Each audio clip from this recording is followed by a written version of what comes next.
নমস্কার দর্শক বন্ধু, তৃপ্তির রান্নাঘরে আপনাদের সকলকে স্বাগত জানাই। আশা করি সকলে ভালো আছেন, আমিও ভালো আছি। চলুন আজকেও আবার একটা রেসিপি নিয়ে এসেছি। 1 বাটি আটা দিয়ে সকলের জন্য সুন্দর হেলদি একটা ব্রেকফাস্ট।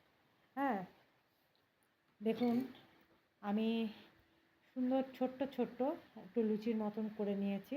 ওর ভিতরে পুর ঢুকানো আছে, তো পুরটা কি ঢুকিয়েছি সেটা দেখাবো।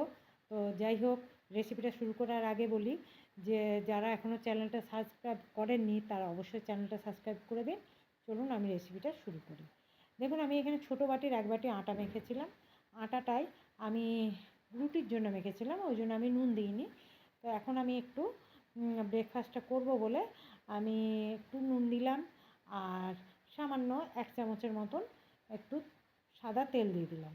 নিয়ে ভালো করে আটাটা ভালো করে মেখে নিচ্ছি। নুনটা আর তেলটা যাতে ঢোকে সেই অনুপাতে মেখে নিলাম চট করে। আটাটা আমার আগের থেকে যেহেতু মাখা ছিল, সেই জন্য নুনটা উপরে দিলাম বলে বেশ করে মাখতে হলো। তো এবারে মেখে নিয়ে আমি এবারে কটা লেচি কেটে নেব। আর তার মধ্যে দেখুন আমি এখানে 3টে লেচি কেটে নিয়েছি, আর কতগুলো নিয়ে নিয়েছি কাজু। কাজুগুলো আমি ওই চাকি বেলুন দিয়েই একটু আধা গুঁড়ো গুঁড়ো করে নেব, যেন খাওয়ার সময় দাঁতে একটু লাগে সেই অনুপাতে গুঁড়োটা করব, মিহি গুঁড়ো নয়। তো দেখুন কাজুটা কীভাবে গুঁড়ো করে নিয়েছি আর নিচ্ছি ওই অনুপাতেই আমি একটু ঢেলা গুড় নিলাম। ঢেলা গুড়টাও আমি ওই চাকি বেলুন দিয়েই একটু আধা গুঁড়ো গুঁড়ো, যাকে পুরো মিহিও নয়, ওই আধা গুঁড়ো গুঁড়ো কাজুর মতনই একটু করে নিলাম। নিয়ে কাজুটাকে আর গুড়টাকে আমি একসাথে মিলিয়ে দিলাম। একসাথে মিলিয়ে দিয়ে আমি এবারে যে লেচিগুলো কেটেছি সেই লেচিগুলো দিয়ে আমি যেমন রুটি বেলে ঠিক অমনিভাবেই আমি একটা রুটি বেলে নেব। দেখুন রুটিটা বেলে নিয়েছি। নিয়ে একটা গ্লাসের সাহায্যে আমি 2টো পিস কেটে নিচ্ছি। 2টো পিস কেটে নিতেও পারেন বা ছোট ছোট লেচি করেও করতে পারেন। তো এটা কি একটু দেখতে যেহেতু ভালো লাগবে, বেশ ছোট ছোট সুন্দর একদম সম পরিমাণ গোল। তা একটা দেখুন আমি কেটে নিয়েছি সুন্দরভাবে, আর একটার মধ্যে আমি দিয়ে দিচ্ছি ওই গুড় আর কাজু। নিয়ে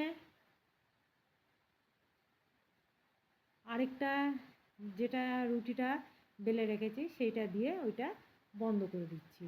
এমনভাবে বন্ধ করব যাতে কোনো দিক দিয়ে বেরিয়ে না যায়, সেইভাবে একদম টিপে টিপে বন্ধ করে দিচ্ছি। কিন্তু উপরটা দেখুন হালকাভাবে রেখেছি, উপরটায় কোনো চাপ দিইনি। এটা খেতে কিন্তু খুব টেস্টি হয় আর চটজলদি একদম হেলদি ব্রেকফাস্ট যাকে বলে, সুন্দর একদম সাদা তেলে ছেঁকে নিলেই একদম যে কেউ খেতে পারবে। এইভাবে সবগুলো করে নেব। আর এখানে আমি কড়াতে তেল দিয়েছি, কড়াতে তেলের মধ্যে আমি এটা ভেজে নিচ্ছি। দেখুন একটু কড়া করে ভাজলাম, কারণ ভিতরে গুড়টা গলে কাজুটার মধ্যে লেগে যাবে আর খেতেও খুব সুন্দর লাগবে। এইভাবে আমি সবগুলোই অমনিভাবে করে নেব।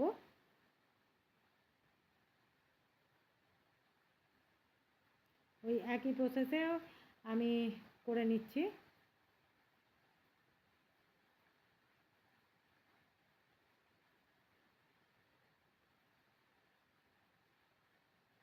এটা ছোট থেকে বড় সবারই খেতে ভালো লাগবে। আবার ওইটাকেও ঠিক ওইভাবেই আমি মুড়ে নিচ্ছি, আর মাঝখানটা কিন্তু আমি হালকা রেখে দিয়েছি। দেখুন সবগুলোই আমি ওই একই রকমভাবে করে নিলাম।